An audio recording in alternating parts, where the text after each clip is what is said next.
165 చదరపు గజాలు కేవలం 15 లక్షల నుండే. స్వర్గసీమ మీ నివాసాలకు చిరునామా. మీరు ఇప్పుడు చేస్తున్న మూవీస్ అనేది కూడా అన్ని భారీ బడ్జెట్ మూవీస్. అందులో ఈ మంత్‌లో రిలీజ్ అవుతున్న 'కూలీ' మూవీ. అందులో కూడా క్యారెక్టర్ చేసినట్టున్నారా? అవును. సో, ఎలా ఉండబోతుందన్న? 'లోకి' గారి మ్యాజిక్. యెస్. అంటే ఆహ్,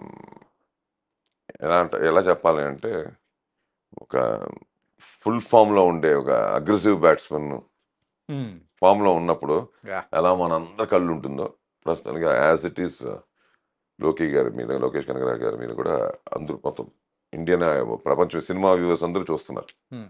ఎందుకంటే he is also parallelly box ఆఫీస్‌ని దద్దరిల్లిస్తూ వస్తున్నాడు ఒకవైపు. యాహ్! ప్రతి film from his particular language and even pan.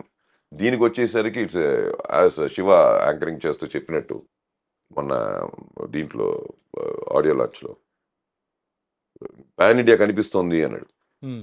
ముందు రోజు చూస్తే yeah! Starts from Rajini sir, పక్కనే నాగార్జున గారు కింగు, దాని పక్కన మా శోభియన్ గారు కేరళ నుంచి, దాని పక్కన మా ఉపేంద్ర యాహ్! కర్ణాటక నుంచి, ఆ పక్కన మన అమీర్ ఖాన్ ఫ్రమ్ బాలీవుడ్.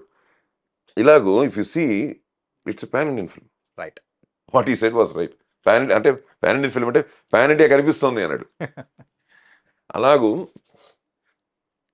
ఇవాళ ఎక్కడికో వేరే అంటే నేనేంటానంటే 28 స్టేట్స్ అంతేగా.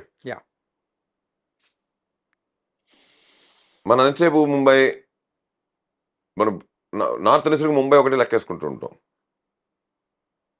కానీ ఆ బాలీవుడ్ యాక్టర్ వచ్చేసరికి నాకు తెలుసు 10 నుంచి 12, 13 స్టేట్లు ఓపెన్ అయ్యి ఉంటుంది. బికాస్ ఆఫ్ ఆ లోకల్ ఫీల్, ఆ లోకల్ యాక్టర్. కరెక్టేనా? కరెక్టే. ఇప్పుడు మన తెలుగున్న ప్రపంచంలో ఉండే తెలుగు ఎన్ని చోట్ల వెళ్తుందో మన సినిమా, తమిళ వెళ్తుందో, హిందీ ఉంటే ఇంకా చాలా చోట్లకి వెళ్తుందిగా. హ్మ్. సో కంట్రీస్ పెరుగుతాయి. కంట్రీస్లో ఆల్రెడీ ఒక తెలుగు అయితే ఒక థియేటర్ అయితే, ముంబై హిందీ అయితే 4 థియేటర్లు రిలీజ్ అవుతాయి ఆ కంట్రీలో. హ్మ్. సో ఇలాగూ ఇట్స్ గెటింగ్ ఎక్స్పాండ్. దానికి బేస్ ఎంత స్ట్రాంగ్గా పడాలి, ఎంత స్ట్రాంగ్గా ఉండాలి, అంత ఎక్స్పాండ్ అవుతున్నప్పుడు హ్మ్. ఆ బేసే లోకేష్ కనగరాజు. ఓకే. ఎందుకంటే ఇంతమంది పెట్టుకోవడం వేరు, ఇంతమందిని వాళ్ళకి ఇంట్రెస్టింగ్గా చెప్పడం వేరు కదా. వాళ్ళ స్టేట్లో వాళ్ళ ఆర్టిస్టులు ఉన్నప్పుడు వాళ్ళు అక్కడ కూడా కన్విన్స్ చేయడం చాలా కష్టం. చాలా కష్టం. మా కంపారిజన్లు అన్నీ వస్తూ ఉంటాయి. హ్మ్. జనరల్గా జరుగుతాయి ఇవి. అక్కడ హీరో, ఇక్కడ హీరో, లేకపోతే అక్కడ ఇంకో చేసినప్పుడు ఇలాంటివి వస్తాయి. ఇక్కడ చూస్తే అందరూ ఆల్మోస్ట్ వాళ్ళు పెద్ద రేంజ్ హీరోలే. ఉపేంద్ర గారు పెద్ద హీరో అక్కడ. శోభిన్ ఆల్సో బిగ్ ఆయన వేషాలు, ఆయన హీరో, ఆయన వచ్చేసిన ఆఫ్టర్ బాయ్స్. యాహ్! తర్వాత నాగార్జున గారు గాని. కింగు, నాగార్జున గారు అయితే అన్నయ్య అయితే సూపర్ హిట్లు ఇస్తూనే ఉంటారు మనకి రెగ్యులర్గా. ఒక ప్లస్ ఆయనకి సంబంధం లేని ఒక యాక్టర్ చేశారు ఓకే. టోటల్గా. సో చూస్తారు మీరు, ఎలాగో ఆల్రెడీ చూపించడం మొదలెట్టారు వాళ్ళు టీజర్లు, ట్రైలర్లో. నెక్స్ట్ మీరు సినిమాలు చూస్తారు 2.5 గంటల సేపులో. అంటే ఏంటంటే మీ దగ్గర నుంచి అసలు మీరు చేసినది, మీరు ఎలా అంటే విలన్ సైడా? లేకపోతే రజనీకాంత్ గారి చెప్పకుండా సైడా? ఇన్ని చెప్తున్నాను కదా, చెప్పకూడదని. నేను ఆ పాయింట్ కోసం వెయిట్ చేస్తున్నాను.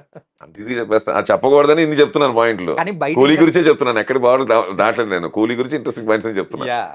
అలాంటిది ఇట్స్ స్టార్ట్స్ ఫ్రమ్ లోకేష్ అండి. అలాగే ఇంకా రజనీకాంత్ ఆయన అంతే. ఎందుకంటే నేను ఒక సిరీస్ ఆఫ్ ఎపిసోడ్స్ చెప్పాలి ఆయన గురించి చెప్పడం మొదలెడితే. ఒక ఇలాగా అరగంట, 30 గంట, గంట కాదు. ఓకే. వెబ్ సిరీస్ లాగా నాది. మీరు ఇంటర్వ్యూ రోజు పొద్దునే వచ్చి తీసుకుంటుంటే ఆయన గురించి చెప్పుకుంటూనే వెళ్ళచ్చు. అంత ఎక్స్పీరియన్స్. నాట్ ఓన్లీ మేము ఒక టీమ్గా ఉండేవాళ్ళం. వి గెయిన్డ్ జస్ట్ సీయింగ్ హిమ్. ఏమీ లేదు, ఆయన పిలిచి మాకు అడ్వైసులు చేయలేదు, మాకు పిలిచి ఆయన ఏమీ నేర్పించలేదు, ఏమీ లేదు. ఆయన వచ్చాడు, ఆయన వర్క్ చేసి వెళ్ళాడు.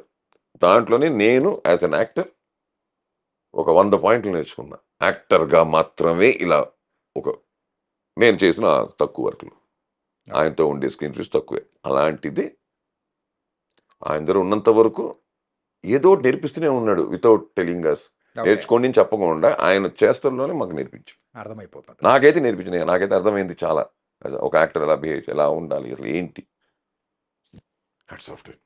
అలాగూ వీళ్ళంత కాంబినేషన్ చేశారంటే ఎవరెంతసేపు ఉన్నాం, ఎవరేం ఉన్నాం కాదు, ఉండడమే గ్రేటు. బయట నుంచి ఎంతమంది లోపల ఉండాలని ట్రై చేస్తున్నారు, అలాంటిది మేము లోపల నుండి బయట వాళ్ళు చూస్తున్నాం కాబట్టి Yeah. అమ్మా ఎందుకంటే క్రికెట్ కూడా ఉంది అది. 14లో ఉండడం గ్రేట్ కాదు, ప్లేయింగ్ 11లో ఉండడం గ్రేట్ అంటాను. రైట్. టీంలో ఉంటే గ్రేట్ కాదు, ప్లేయింగ్ 11లో ఉంటేనే Playing గ్రేట్. 11. ఎందుకంటే అప్పుడే you will get a chance to prove your self. అయితే మీరు ప్లేయింగ్ 11లో ఉన్నారనమాట కూలీలో. ప్లేయింగ్ 11లో ఉన్నాం కదా, లేకపోతే మనకు ఫోటో కూడా రాకుండా ఉంటుంది కదా. సో సినిమాలో ఉన్నాను కన్ఫర్మ్, డౌట్ లేదు దాంట్లో. లక్కీగా ట్రైలర్లో అక్కడక్కడ 2 చోట్ల కనిపించాము కాబట్టి డౌట్ లేదు. కాకపోతే నేను చూశాను, నాకు ఆల్మోస్ట్ డబ్బింగ్ కూడా చెప్పాను. ప్లస్ నాకు లొకేషన్లో, ఎందుకంటే ఒకే లొకేషన్ చాలా వరకు జరుగుతుంటుంది మా బ్యాక్ డ్రాప్ అంతా. అందులో నేను లేకపోయినా స్పాట్లో ఉండేవాళ్ళం ఎక్కువ. ఎందుకంటే మార్నింగ్ ఓ సీన్, మధ్యాహ్నం ఈవినింగ్ ఓ సీన్, అంటే మధ్యలో సీన్ చేస్తుంటారు, Yeah. మధ్యలో వెళ్తుంటాం వస్తుంటాం కాబట్టి మనకు కొంచెం తంతులు తెలుసు. రామాయణంలో ఉడత మర్చిపోతారు ఎవరైనా? అలాగూ కూలీలో ఒక క్లోజ్ పడిన ఆర్టిస్ట్ కూడా గుర్తుంటాడు. ఓకే. అది మాత్రం నేను కన్ఫర్మ్ చెప్పాను. స్క్రిప్ట్ కూడా అలాంటిది. ఆ క్లోజ్ వాడికి పడింది అంటే చాలా ఇంపార్టెంట్ అనమాట. ఒక క్లోజే ఉంటుంది సినిమాలో, కానీ ఆ క్లోజ్ చాలా ఇంపార్టెంట్ అనమాట. ఓకే. అలా లాక్ చేసి ఉంటారు స్క్రిప్ట్ వైజ్ లోకేష్ కనగరాజు గారు. టెరిఫిక్ ఆ విషయంలో మాత్రం. ఓకే. అలాగూ 2.5 hours అటెన్షన్లో కూర్చోబెట్టే సినిమా. సార్, మీ బ్రదర్స్ అందరిది కూడా వాయిస్ మాత్రం దట్ వాస్ ఎక్స్ట్రీమ్ ఎపిక్. ఇంకా ఇట్లాంటి పేర్లు చెప్పుకుంటూ పోతే పెద్దగా డిక్షనరీలో ఉన్న పేర్లన్నీ తయారు అంటే పెట్టచ్చేమో అన్నట్టుంటారు. సార్, ఈ డబ్బింగ్స్ అని చెప్తూ ఉంటారు కదా. రీసెంట్గా మీరు ముఫాసాకు చెప్పిన డబ్బింగ్ ఆ వీడియో కూడా చాలా బాగా అనిపించింది సార్. అది ఏంటంటే గూస్ బంప్స్ అంటారు చూసారా, అది వచ్చేటప్పుడు చెప్పేటప్పుడు ఆ డిఫరెన్స్ అనేది కూడా మీరు చెప్పారు చూసారా. Nice sir. మీరు ఆ డిఫికల్టీ ఏమైనా ఫేస్ చేశారా యానిమేషన్కి చెప్పేటప్పుడు అండ్ దీనికి నార్మల్ మూవీస్కి చెప్పేటప్పుడు? క్యారెక్టర్ చెప్పడం చాలా ఈజీ అండి. క్యారెక్టర్ చెప్పడం చాలా ఈజీ. నేనేంటంటే ఇప్పుడు యానిమల్స్, ఇప్పుడు నేను జనరల్ లైన్కి చెప్పుకుంటాను, వైట్ లైన్కి, కిరోస్కి. ఇప్పుడు మనిషి అనుకోండి, you can match because it's human voice. Words voice అన్నది హ్యూమన్దే కదా, అది ఫనీగా ఉండకూడదు నా పాయింట్ ఆఫ్ వ్యూలో. లైక్ ఏంటి, పిల్లలు ఆడుకుంటుంటారు డైలాగులు చెప్పుకుంటూ, అలా ఉండకూడదు. నిజంగా నువ్వు లైన్ మాట్లాడుతున్నా లైన్లా మాట్లాడాలి. లైన్ గర్జిస్తున్నావు,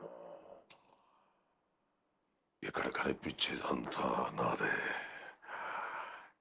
దట్స్ ది వే, ఇక్కడ కనిపించేదంతా నాదే. నేను అలా చెప్పలే, మీరు ఇంటర్వ్యూ కూడా అదే సారీ బయటలో కూడా అదే చెప్పుంటాను. లయన్లా చెప్పాలి. ఇట్స్ రెగ్యులర్గా చెప్తే ఎక్కదు, ఉంటుంది.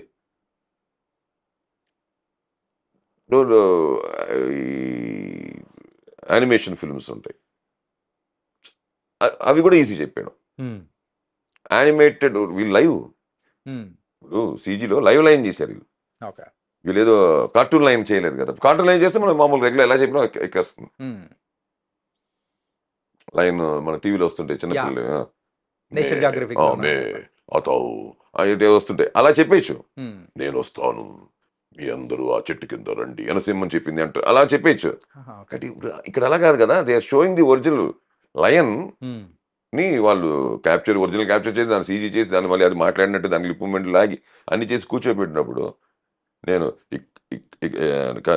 కనిపించేదంతా నా రాజ్యమే, నేనే దీనికి రాజుని అంటే ఎక్కదు. నా ఫీలింగ్ అది. ఓకే. చిన్న అది అంటుంది కదా, దాంట్లో మధ్యలో ఎలా చెప్పాలి నా ఫీలింగ్. ఇక్కడ కనిపించేదంతా నా రాజ్యమే, అలా. అప్పుడు ఏంటంటే ఏమో లైన్ మాట్లాడిందేమో అనుకోవాలనే ఆడియన్స్, అంత ఇంకేం లేదు. Okay. So it's like that అండి, అంతే. ఇప్పుడు వాయిస్ ఎందుకు ఉండదు, చాలా మందికి ఉంటుంది వాయిస్. కాకపోతే మ్యాచింగ్ ది పర్ఫార్మెన్స్. డబ్బింగ్ ఆర్టిస్ట్గా ఏంటంటే మేము చేసేది, మేము డబ్బింగ్ ఆర్టిస్ట్ అని చెప్పి మాకు వాయిస్ ఉంది కాదని త్రో చేసాము. చేసేస్తే బాగుండదు, ఎందుకంటే వాయిస్ సపరేట్గాను అది సపరేట్గానే ఉంటుంది. అదే ఇన్వాల్వ్ అయ్యి ఆర్టిస్ట్ మన వాయిస్ అంటే యాక్టర్ దగ్గరగా ఉండి మన వాయిస్ వద్దనే కదా మనం పెట్టారు, మన వాయిస్ ఓపెన్ చేయడం. ఓకే. It's like that. అంటే మన వాయిస్ని కొంచెం ఆ క్యారెక్టర్ మిస్ అవ్వకూడదు. ఆ క్యారెక్టర్ ఎక్స్ప్రెషన్ మిస్ అవ్వకుండా మన వాయిస్ని కూర్చోపెట్టేస్తే definitely we have done a good job అండి. అట్టే ఉంటుంది అది ఎవరైనా.